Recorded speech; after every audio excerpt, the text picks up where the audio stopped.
கல்யாண சமையல் சாதம் பேர்லேயே உங்களுக்கு கல்யாணம் இருக்குது. ஸோ இந்த படத்தோட ஒரு ஒரு பெரிய சேலஞ்ச் எனக்கு என்னென்னா, ஒரு பட்ஜெட் படத்தில் ஒரு கிராண்ட் கல்யாணத்தை காட்டுறது தான். ஸோ இது நாங்கள் ஒரு பட்ஜெட் படம்னு நாங்கள் யோசித்து உள்ளே இறங்கி அதுக்கேற்ற மாதிரி என்ன சொல்கிறது, அது டோன் டவுன்லாம் பண்ணல. ஸோ நாங்கள் என்ன பண்ணோம், அது ஒரு லிமிட்டேஷனை வந்து ஒரு இதாக வச்சுக்கிட்டு, ஒரு சேலஞ்சாக வச்சுக்கிட்டு எவ்வளோ க்ரியேட்டிவாக அதை சால்வ் பண்ண முடியுமோ நாங்கள் வந்து அப்படி தான் அப்ரோச் பண்ணோம் இந்த படத்தையே. ஸோ அதில் தான் வந்து இது இந்த ஹோல் டீம் கம்ஸ் இன். இந்த சவுண்ட் டிசைன் ஆகட்டும், எங்களோட ஷார்ட்ஸ் ஓகே. ஸோ கல்யாண சாதத்தில் வந்து சவுண்ட் டிசைன் ஆகட்டும், ஆர்ஆர் ஆகட்டும், என்னோட ஷார்ட்ஸ் ஆகட்டும், எல்லாமே வந்து அந்த அந்த ஸ்டோரிக்கு ஏற்ற மாதிரி நாங்கள் சூஸ் பண்ண படம் இது. ஸோ இதில் இந்த படத்தில் வந்து யதார்த்தமான ஒரு ஸ்கிரிப்ட், அவங்களோட கேரக்டரைசேஷன், அவங்களோட தி இவெண்ட்ஸ் என்னெல்லாம் நடக்குதோ அந்த ஸ்க்ரீன் பிளே வந்து ரொம்ப ப்ரீஸி அண்ட் ரொம்ப இன்ட்ரெஸ்டிங். ஸோ எல்லாம் இவர் சொன்ன மாதிரி, அரோரா சொன்ன மாதிரி எவ்ரி 15 minutes வந்து ஏதாவது ஒரு உங்களை வந்து சர்ப்ரைஸ் பண்ணிக்கிட்டே இருக்கும். ஸோ அந்த சர்ப்ரைஸு கூடயும் உங்களுக்கு வந்து அந்த சர்ப்ரைஸ் வந்து ஆப்வியஸ்லி அந்த கேரக்டர்ஸ் தானே செய்கிறாங்க. அந்த கேரக்டர்ஸ் எல்லாமே வந்து உங்களுக்கு உங்கள் லைஃப்பில் வந்து ரிமைண்ட் பண்ணக்கூடிய கேரக்டர்ஸ், யாரோ உங்களுக்கு தெரிஞ்சவங்கள. ஸோ அதனால இந்த படத்தையோட ட்ரீட்மெண்ட்டே வந்து கொஞ்சம் டாக்குமெண்ட்ரி, ஒரு மான்சூன் வெட்டிங், பாலிவுட் படம் மான்சூன் வெட்டிங் இருந்தது. ஸோ அந்த மாதிரி ஒரு ட்ரீட்மெண்ட்டில் வந்து இன்னும் கொஞ்சம் ரியாலிட்டி இன்க்ளூட் பண்ணி எடுத்த படம் அது. ஸோ தட் அந்த இஷ்யூஸ் எல்லாம் வந்து அதில் வர அந்த குறும்புத்தனம், அதில் வர அந்த காதல் மோதல் எல்லாமே வந்து நமக்கு லைஃப்பில் பார்த்த மாதிரி ஒரு ஃபீலிங் வர்றதுக்கு அந்த மாதிரி ட்ரீட்மெண்ட் கொடுத்துருக்கோம். வரைக்கும் ரொம்ப சூப்பராக வந்திருக்கு எங்களுக்கு.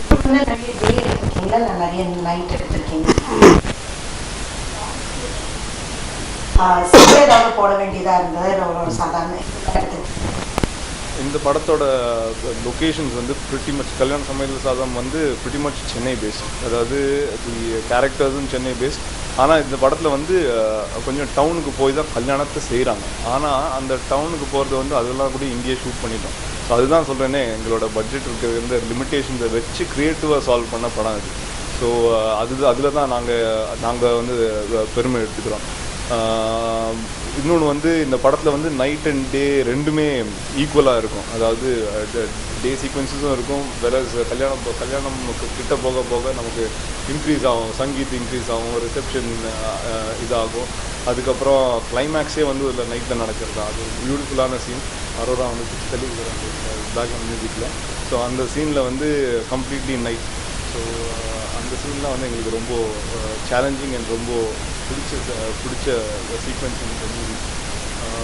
மற்றபடி செட்டு போஸ்டர்லாம் வந்து இந்த படத்தில் ரொம்ப கிடையாது. சொன்ன மாதிரி யதார்த்தமாக சின்ன பட்ஜெட்டில் பண்ண பெரிய படம். ஸோ ஒருத்தரோட பர்ஃபார்மன்ஸ் எப்படி இருந்தது? எந்த ஷாட் வந்து ரொம்ப ரீடேக்?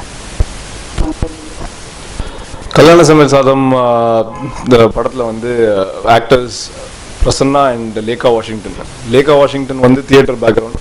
ஸோ ஆப்வியஸாக அவங்க வந்து ஒரு ஆக்டிங் எல்லாம் ஃபைன் டியூன் பண்ணிட்டு தான் வராங்க. ஆக்டர் பிரசன்னா உங்களுக்கே தெரியும், அவர் இவ்வளோ படம் வந்து வித்தியாசமாக பண்ணியிருக்காரு. அண்ட் எல்லாருக்குமே தெரியும் அவர் ஒரு யதார்த்தமான ஒரு நாயகன். ஸோ இந்த படத்தில் வந்து அந்த ஸ்கிரிப்டோட பிரில்லியன்ஸ் வந்து அவங்க ரெண்டு ஆக்டர்ஸுக்குள்ளே பர்ஃபார்ம் பண்ணுறதுல வந்து ஃபேண்டாஸ்டிக்காக வந்துருச்சு. ஸோ என்னோட வேலை வந்து ரொம்ப கம்மி இந்த படத்தில். ஸோ நான் வந்து இந்த கல்யாண சமையல் சாதத்தில் வந்து என்னோட இன்புட் வந்து வாஸ் வெரி என்ன சொல்கிறது, to make it very very sleek and streamline. அவங்களோட பெர்ஃபார்மன்ஸை எவ்வளோ ஸ்ட்ரீம்லைன்டாக நான் வந்து எடுத்து கொஞ்சம் டாக்குமெண்ட்ரிஷாக, அதாவது யாருக்குமே வந்து ஒரு திரைப்படம் அவங்க வந்து they have to travel in to the movie, அந்த மாதிரி ஒரு ஃபீலிங்கில் பண்ண படம் தான் கல்யாண சமையல் சாதம். கிரேட் பர்ஃபார்மன்ஸ் இந்த படத்தில் வந்து. எனக்கு தெரிஞ்சு ஒரு கஷ்டமான சீன் பிகாஸ் ஆஃப் பர்ஃபார்மன்ஸ் எல்லாம் வந்து கிடையாது. இன்ஃபேக்ட் ஒரு சீன் நடுவில் இருக்குது, ஒரு ஃபைட் சீன் மாதிரி. இவருக்கு ஆக்டருக்கும் அதாவது ஹீரோயினுக்கு வந்து நடுவில் ஒரு மனஸ்தாபம் அண்ட் ஃபைட். ஸோ அந்த ஒரு ஃபைட் சீன் வந்து அவங்க பர்ஃபார்ம் பண்ணும்போதே நான் இனிஷியலாக யோசிச்சுட்டு இருந்தேன், கொஞ்சம் நல்லா இதில் மூவ்மெண்ட்லாம் பண்ணி ட்ராக்லாம் போட்டு எடுக்கலாமா அப்படின்ட்டு. கொஞ்சம் இன்ட்ரெஸ்டிங் ட்ராமாட்டிக் சீன் ஆச்சு. ஆனால் அந்த சீனோட ரிஹர்சல் பார்க்கும்போதே வந்து எனக்கு ஒரு இது வந்தது. அதாவது அவங்க பெர்ஃபார்மன்ஸ் வாஸ் ஸோ பவர்ஃபுல். நான் இதில் வந்து கேமரா மூவ்மெண்ட் பண்ணலனாலும் அவங்க performance is going to be brilliant. So அந்த மாதிரி ஒரு சீக்வன்ஸில் வந்து நான் ஐ டிசைடட் அகெயின்ஸ்ட், நான் வந்து என்னோட டெக்னிக் அதில் திணிக்க விரும்பலை. அவங்களோட பெர்ஃபார்மன்ஸை அப்படியே எடுத்து, அதுவும் சினிமா தான், நம்ம வந்து ஒரு விஷயத்த பண்ணலாம்னு யோசிக்கிறதும் சினிமா தான், அந்த விஷயத்த பண்ண வேணாம், சிம்பிளாக காட்டுது. இது எங்களோட எனக்கும் ஆர்எஸ்பிக்கும் குரு வந்து பாலு மகேந்திரா சார். ஸோ அவரோட ஒரு யூஸ்வல் எப்போதுமே சொல்கிற ஒரு விஷயம் வந்து, உன்னோட டெக்னாலஜியெல்லாம் திணிக்காது ஸ்கிரிப்டில். நீ வந்து அவங்களோட பெர்ஃபார்மன்ஸ் உனக்கு கிடச்சிருச்சுன்னா just get that performance to the audience. அவங்க வந்து they will emote with that. அந்த மந்திரத்தை வந்து நாங்கள் உள்வாங்கி செஞ்சது தான் இந்த படம். அண்ட் அந்த சீக்வன்ஸில் வந்து இவர் அரோராவை கேட்டிங்கன்னா அப்படியும் அவர் சொல்லுவார், எப்படி அவர் அந்த சீனுக்கு மியூசிக் கேளுங்க, சூப்பரான மியூசிக் அவர் சொல்லுவார். ஆக்சுவலாக படம் எனக்கு ரஃப் காப்பி வரும்போதே ஒரு அந்த அந்த சண்டை எப்படி இருக்குன்னா, இப்போது நம்மளோட ஃப்ரெண்டு அவனோட கேர்ள் ஃப்ரெண்டு சண்டை போட்டால் எப்படி இருக்கும், நம்ம நிஜமும் ஐயோ மாட்டிக்கிட்டோம் போல இருக்குது இவங்க 2 பேருக்கு சண்டைக்கு இல்லை அந்த ஃபீலிங் உங்களுக்கு வரும். அந்த படம் பார்க்கும்போது ஏன்டா சண்டை போட்டுக்கிறாங்க, ஒழுங்காக தானே இருந்தாங்க, அந்த ஃபீலிங் வரும்.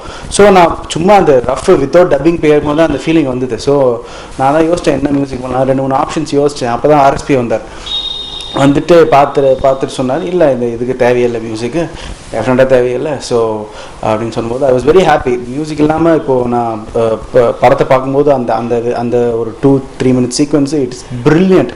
அதுக்கப்புறம் I will take over with the music. அந்த எமோஷன் கேரி, அந்த ஃபைட் முடிஞ்சு எமோஷன் கேரி ஆகும், அந்த இடத்துல தான் மியூசிக்கே வரும்.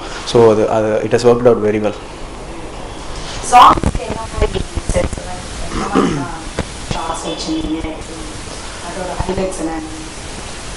கல்யாண சமையல் சாதம் படத்தில் வந்து சாங்ஸ் வந்து ஸ்க்ரீன் பிளேயை சேர்ந்தது. அதாவது தனியாக துண்டாக நாங்கள் வந்து ஒரு டிசால்வ் போட்டு வேற ஒரு இடத்துக்கு போய் ஷூட் பண்ணிட்டு திரும்பி டிசால்வ் போட்டு சீனுக்குள்ளே வரலை இந்த படத்தில். ஸோ எப்படின்னா ஸ்க்ரீன் பிளே, அது ஒரு சீன் எங்களோட ஷீட்டில் வந்து ஸ்க்ரீன் பிளேயில் வந்து சாங்குன்னு வர்றது வந்து இது actually part of a scene. So இந்த இந்த இந்த ஒரு என்ன சொல்கிறது, ஒரு டவுன் டைமில் இருக்கும்போது கேட்குற பாட்டு தான் அது. ஒரு பேக்ரவுண்டில் ஆரம்பித்து ஒரு சின்ன ஒரு 2 மினிட் 3 மினிட் சாங் வந்து it will be part of the scene. So அந்த மாதிரி இருக்கும்போது நான் வந்து அது சீன் மாதிரி தான் ட்ரீட் பண்ணேன். அது தனியாக நாங்கள் எடுத்துகிட்டு போயிட்டு சாங்க்குன்னு செட்டு போட்டு ஒரு வெளியூர் போய் ஷூட் பண்ணல இந்த படத்தில். பட் இதுவும் வந்து ரொம்ப நல்லா ஒர்க் ஆகிருக்கு. திஸ் இஸ் என்ன சொல்கிறது, மற்ற ஹாலிவுட்லலாம் யூஸ் பண்ணுற டெக்னிக் இது. அது பேக்ரவுண்ட் மியூசிக்லேயே ஆரம்பித்து கொஞ்சம் தூரத்துக்கு சாங் போயிட்டு அதுக்கப்புறம் இன்னொரு சீனுக்கு என்ட்ரு ஆகிற மாதிரி. இந்த படத்தில் இது வந்து எல்லாருமே வந்து ரிலேட் பண்ணிக்கிற மாதிரி ஒரு ஸ்கிரிப்ட் தான். ஸோ உங்களுக்கு வந்து இதில் இருக்கிற ஏதாவது ஒரு கேரக்டர்ஸ், அதோட ஷேட்ஸ் அப்படின்னா என்ன மாதிரி கேரக்டர்ஸ்லாம் சொல்லுவீங்க?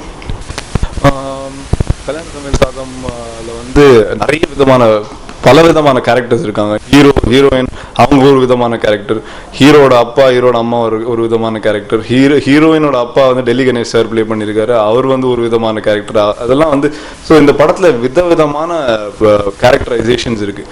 அதில் எனக்கு வந்து பிடிச்ச கேரக்டர் வந்து ஆக்டர் பிரசன்னாத் கேரக்டர், ஹீரோ கேரக்டர். அவர் வந்து எனக்கு ரொம்ப கிட்டத்தட்ட என்ன மாதிரி ரொம்ப கம்மியாக பேசுவார், ரொம்ப டீசென்ட். அதனால என்ன சொல்றது, பெண்களை தாயா மதிப்பார், அந்த மாதிரி ஒரு கேரக்டர். ஸோ எனக்கு அந்த மாதிரி ஒரு கேரக்டர் வந்து ஐ லைக் வெரி மச் இந்த ஸ்கிரிப்டில். இல்லை, இப்போது எந்த யங்ஸ்டரை படத்தை பார்த்ததுக்கப்புறம் கேள்வி கேட்டிங்கனாலும் பிரச்சனை தான் சொல்லுவான். ஏன்னா 2 விஷயம் இருக்குது அதில். என்னென்னா, இப்போ பொண்ணுங்களை கேட்டிங்கன்னா அவர் ஒரு சாக்லேட் பாயாக இருப்பார். ஸோ அவர் டெஃபினட்டாக எல்லா பொண்ணுங்களுக்கும் பிடிக்கும். பசங்களுக்கு ஏன் பிரசன்னாவை பிடிக்கும்னா, அவங்க பிரசன்னா மாதிரி அவங்கள இருக்கணும்னு நினைப்பாங்க. ஏன்னா அதான் ஒரு டைமும் எப்படி அந்த பொண்ணை இம்ப்ரெஸ் பண்ணுறாரு, அந்த மாதிரி விஷயங்கள்லாம் வந்து ரொம்ப ரொம்ப ஸ்வீட்டாக இருக்கும், ரொம்ப க்யூட்டாக இருக்கும். அது இது வந்து இந்த ஃபர்ஸ்ட் ப்ராஜெக்ட்னால it's very hard to. Next என்ன மாதிரி ஜர்னல்ல பண்ணனும், என்ன மாதிரி உங்களோட ஃபியூச்சர் பிளான்ஸ்? கல்யாண சமையல் சாதம் திரைப்படத்துக்கு அப்புறம் எனக்கு வந்து ஐ வாண்ட் டு எக்ஸ்ப்ளோர் நிறைய டிஃப்ரெண்ட் ஜானரில் பண்ணணும்னு எனக்கு ஒரு இது இருக்கு. I want to to a nice action movie. So I'm looking forward to a good alliance with somebody to make a really nice movie. உங்களுக்கு என்ன மாதிரி? I'm very clear. எனக்கு இப்போது இது வெரி சிட்டி பேஸ்ட் ப்ராஜெக்ட் இது. எனக்கு next project ஒரு rural, ரொம்ப வில்லேஜ், இப்போ தேனி, மதுரை அந்த மாதிரி ஒரு ஸ்கிரிப்ட் இருந்தால் என்னோட மியூசிக்கல் ஒரு ஆல்பம் படி பார்த்தா எனக்கு இன்னும் ஒரு வேற ஒரு ஆர்க் கிடைக்கும். ஸோ அதை தவிர அஃப்கோர்ஸ் பிக் ஹீரோஸ் ஒரு ப்ராஜெக்ட் பண்ணால் அது ஒரு ஆக்ஷன், ஒரு செலிப்ரேஷன், அந்த மாதிரி ஒரு ஆஸ்பெக்டும் கிடைக்கும். அது